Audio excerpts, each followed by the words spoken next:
দালালি না রাজপথ, মুজিববাদ মুর্দাবাদ। এই দেশ কারো কোনো বাপের কোনো পৈতৃক সম্পত্তি না। এই দেশের প্রত্যেকটি মানুষ যারা নাগরিক তাদের সমান অধিকার রয়েছে। এই আওয়ামী লীগকে নিয়ে পরবর্তী বাংলাদেশ বিনির্মাণ করা কখনোই সম্ভব না।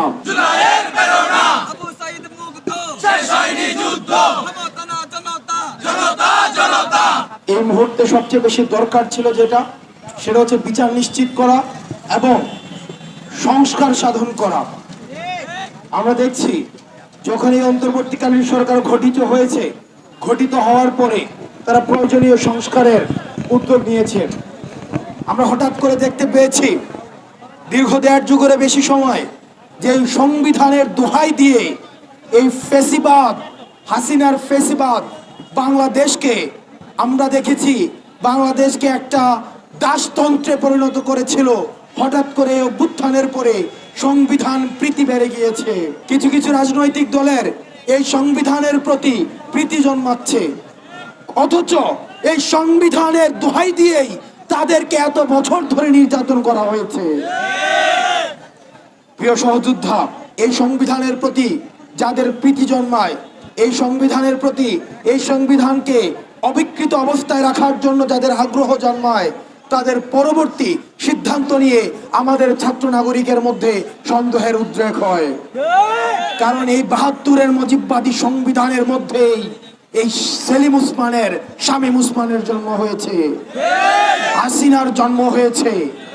খুনি হাসিনা হাসিনাকে খুনি হাসিনা বানিয়েছে, হাসিনার লেসপেন্সার তৈরি করেছে। আমরা এই সংবিধান যখন 5ই আগস্ট আমরা হাসিনাকে দেশ থেকে পালাতে বাধ্য করেছি, এই সংবিধানের আমাদের উপযোগিতা, এই সংবিধানের প্রয়োজনীয়তা সেই 5ই আগস্টেই শেষ হয়ে যায়। সুতরাং আমাদের এই অভ্যুত্থান পরবর্তী সময়ে এই সংবিধানের প্রয়োজনীয় সংস্কার বা বাতিল আমাদের প্রয়োজন এবং আমাদের এই যে প্রক্লেমেশন অফ রেভলিউশনে এই বিষয়টিকে সুস্পষ্টভাবে আমাদেরকে উল্লেখ করতে হবে। প্রিয় সহযোদ্ধা, আমাদের অনেক স্বপ্ন ছিল 5ই আগস্টের পরে আমাদের দেশের ইতিবাচক পরিবর্তন হবে। অত্যন্ত দুঃখজনক বিষয়, আমরা দেখছি কামার, কুমার, খেটে খাওয়া মানুষ, রাজমিস্ত্রি, রিক্সা চালক, শ্রমজীবী, পেশাজীবী, তাদের অবস্থানের কোনো পরিবর্তন হয় নাই। তারা যে অবস্থানে ছিল ঠিক সেই অবস্থানেই তাদের অবস্থান রয়েছে। আমরা সিএনজিওয়ালাদের সাথে যখন কথা বলি তখন শুনি তাদেরকে চাঁদা দিয়ে রাস্তার মধ্যে সিএনজি চালাতে হয়। অটোওয়ালা যারা, টেম্পু স্ট্যান্ডে যারা রয়েছে, আমরা যখন দেখি তাদের এই অটো রাস্তায় নামাইতে হইলে তাদেরকে এলাকার স্থানীয় চাঁদাবাজদেরকে চাঁদা দিতে হয়, ব্যবসায়ীদেরকে চাঁদা দিয়ে ব্যবসা করতে হয়। পুলিশ এখনো পর্যন্ত মামলা বাণিজ্য অব্যাহত রেখেছে। 5ই আগস্টের পরে পুলিশ হওয়ার কথা ছিল জনতার পুলিশ। আমরা চেয়েছি জনতার কাতারে, ক্ষমতা কাঠামো থেকে এসে জনতার কাতারে নেমে আসবে, কিন্তু দেখেছি মামলা বাণিজ্যের বিস্তর ইন্টারন্যাশনালাইজ করা হয়েছে। মামলা বাণিজ্য দিয়ে আমরা দেখছি এটাকে একটা ব্যবসায়ীর একটা নতুন উপলক্ষ তৈরি করা হয়েছে। আমরা 5ই আগস্ট পরবর্তী সময়ে আমরা যে ইতিবাচক বাংলাদেশের স্বপ্ন দেখেছি, আমরা এই স্বপ্ন দিন দিন স্ফীত হতে যাচ্ছে। এই স্বপ্ন দিন দিন আমাদের অনেক আমরা আশাহত হচ্ছি। তাই আমরা স্পষ্টভাবে বলতে চাই, আমাদের প্রক্লেমেশন অফ রেভলিউশনে এই বিষয়টি সুস্পষ্টভাবে আমাদের ঘোষণা করতে হবে। আমাদের এই রেভলিউশনের মধ্যে নাগরিক অধিকার দিয়ে আমাদের এই প্রক্লেমেশনটিকে ঘোষণা করতে হবে। প্রিয় সহযোদ্ধা, আপনারা জানেন আওয়ামী লীগ গত 15 বছর যে শাসন ব্যবস্থা প্রণয়ন করেছে, কায়েম করেছে, সেই শাসন ব্যবস্থাটি হচ্ছে আওয়ামী জাহিলিয়াতের শাসন। এই আওয়ামী জাহিলিয়াতে আমরা মানুষ হিসেবে স্বীকৃত ছিলাম না, আমরা নাগরিক হিসেবে স্বীকৃত ছিলাম না। এই আওয়ামী জাহিলিয়াতের সময় এই নারায়ণগঞ্জকে স্বীকৃত করা হতো এটা নাকি সেলিম উসমানের, শামীম উসমানের নারায়ণগঞ্জ।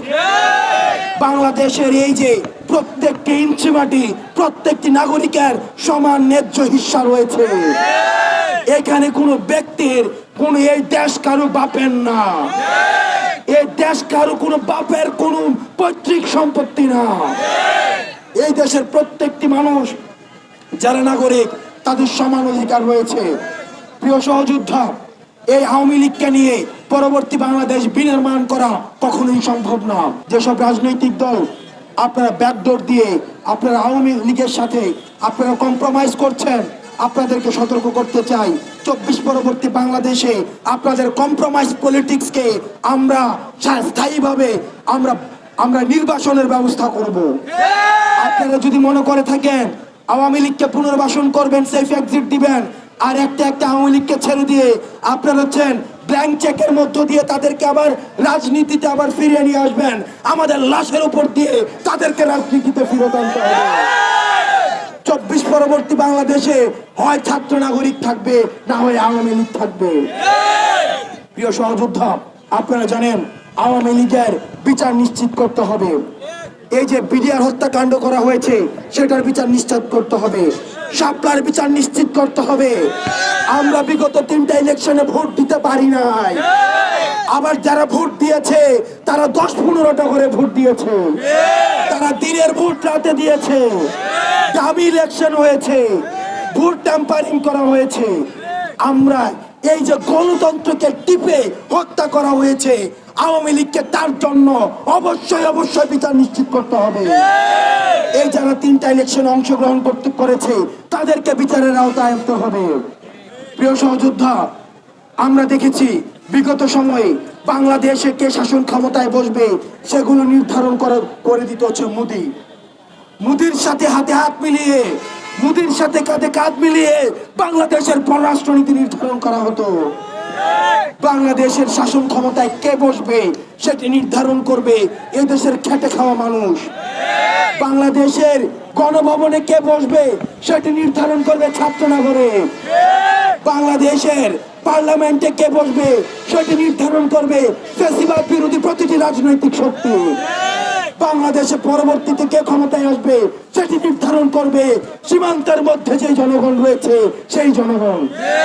সুতরাং পরবর্তীতে যে রাজনৈতিক দলগুলো আসছে, ফ্যাসিবাদ বিরোধী প্রত্যেকটি রাজনৈতিক দলকে আহ্বান জানাবো, আমাদের পরবর্তী বাংলাদেশ বিনির্মাণের জন্য আপনারা ক্ষমতামুখী না হয়ে, দিল্লিমুখী না হয়ে, আপনারা ব্যবসায়ীমুখী না হয়ে, আপনারা বিদেশমুখী না হয়ে আপনারা জনতামুখী হন।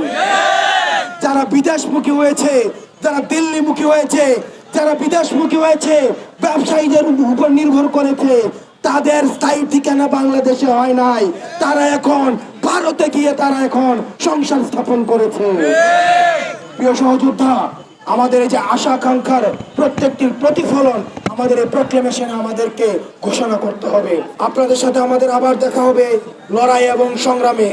ওই আপোষ না সংগ্রাম, দালালি না রাজপথ, মুজিববাদ মুর্দাবাদ।